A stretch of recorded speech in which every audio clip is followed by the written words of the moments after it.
Assalamualaikum warahmatullahi wabarakatuh. Perkenalkan, nama saya Lingga Astawijaya, kelas 5, sekolah di SD Sungai Dangku, bercita-cita ingin menjadi YouTuber. D. Sistem peredaran darah. Apakah kamu pernah bertanya-tanya bagaimana nutrisi dari makanan diedarkan ke seluruh tubuh? Di dalam tubuh manusia terdapat suatu sistem yang berperan layaknya transportasi umum, yaitu sistem peredaran darah. Sistem peredaran darah mengedarkan nutrisi hasil pencernaan ke seluruh tubuh. Selain itu, sistem oksigen yang diserap paru-paru ke seluruh tubuh. Dalam melakukan tugasnya tersebut, sistem peredaran darah dibantu oleh organ-organ sistem peredaran darah. Apa saja organnya? Mari kita bahas melalui penjelasan berikut. 1. Organ sistem peredaran darah. Setiap detik jantung kita berdenyut, tandanya jantung sedang memompa darah ke seluruh tubuh. Darah mengalir melalui organ peredaran darah, yaitu jantung dan pembuluh darah. A. Jantung. Jantung terdiri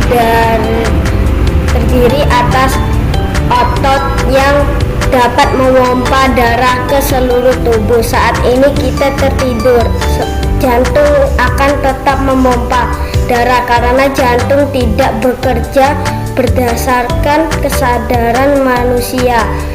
Jantung terletak pada rongga dada sebelah kiri. Jantung terdiri atas 4 ruang, yaitu serambi kanan, bilik kanan, serambi kiri, dan bilik kiri. Serambi kiri berfungsi untuk menerima darah yang kaya oksigen di paru-paru. Bilik kiri berfungsi memompa darah yang kaya oksigen ke seluruh tubuh. Serambi kanan berfungsi untuk menerima darah yang kaya karbon dioksida dari seluruh tubuh. Bilik kanan berfungsi untuk memompa darah yang kaya karbon dioksida ke seluruh. B. Pembuluh darah. Pembuluh darah merupakan saluran yang dapat mengalirkan darah ke seluruh tubuh manusia. Pembuluh darah yang menyalurkan darah dari jantung ke seluruh tubuh. Pembuluh darah nadi atau arteri. Adapun pembuluh darah yang menyalurkan darah ke seluruh tubuh kembali ke jantung disebut pembuluh balik atau vena. 1. Pembuluh nadi atau arteri. Pembuluh nadi mempunyai ciri dinding nadi yang elastis dan tebal. Pada pembuluh nadi terdapat nadi yang besar disebut aorta. Aorta merupakan pembuluh nadi yang menuju ke seluruh tubuh.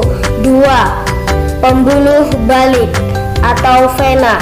Pembuluh balik membawa darah yang kaya karbon dioksida menuju ke jantung, diolah hingga bersih sehingga kaya oksigen lagi.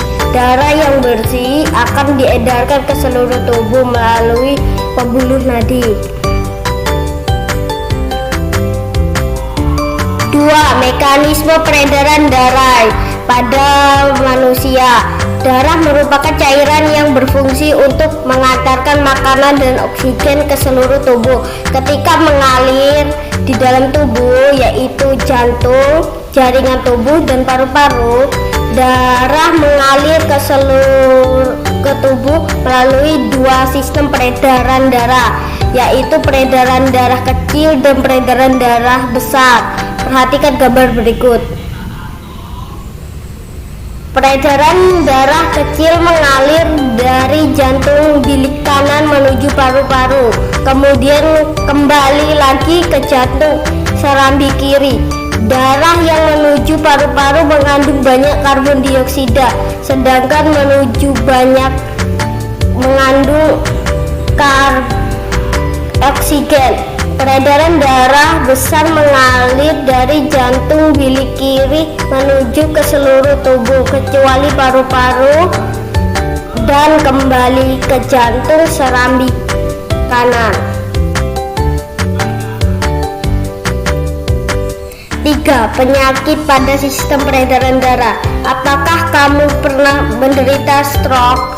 Stroke merupakan salah satu penyakit sistem peredaran darah yang dapat mengancam nyawa. Selain stroke, terdapat beberapa penyakit yang dapat menyerang sistem peredaran darah. Apa saja ya? Mari kita cermati bersama. A. Hipertensi. Hipertensi adalah istilah untuk penyakit darah tinggi, yaitu ketika tekanan darah dalam pembuluh darah seseorang melebihi tekanan darah normal. Hal ini terjadi karena adanya penyempitan pembuluh darah. B. Hipotensi. Hipotensi atau tekanan darah rendah adalah kondisi ketika tekanan darah jauh lebih rendah dari yang seharusnya. 4. Cara memelihara kesehatan sistem peredaran darah. Organ peredaran perlu kita jaga, karena jika organ bermasalah maka proses peredaran darah pun menjadi tidak lancar. Hal itu tentu dapat mengakibatkan gangguan kesehatan pada tubuh. Oleh karena itu penting untuk mengetahui cara memelihara kesehatan organ peredaran darah. Menjaga organ sistem peredaran darah dapat dilakukan dengan berbagai hal. Olahraga secara rutin, menjaga berat badan ideal, minum air putih yang cukup, dan mengkonsumsi makanan yang baik untuk sistem peredaran darah. Sudahkah kamu memahami tentang sistem peredaran darah? Jika kamu belum paham, tanyakan pada guru atau temanmu. Terima kasih.